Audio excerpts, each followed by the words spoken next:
गरी भक्तपुरमा आउँदै गर्दा धेरैले टुरिस्ट उम्मेदवार भनेर भन्थे। तर मैले यो ठाउँमा आइसकेपछि वास्तवमा म कुनै एउटा नेपालकै छोरो थिएँ। तपाईँहरूले नेपाली नै हो, यो भक्तपुरै हो भनेर माया गरिदिनु भएको छ। यहाँहरू सबैजनालाई पहिलो कुरो धेरै धेरै धन्यवाद।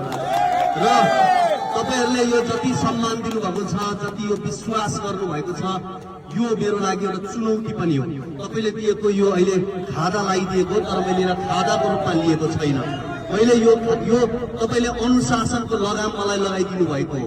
यो तपाईँले खादा मात्रै लगाइदिएको होइन, मलाई एक प्रकारले दाम्लो पनि लगाइदिनु भएको हो।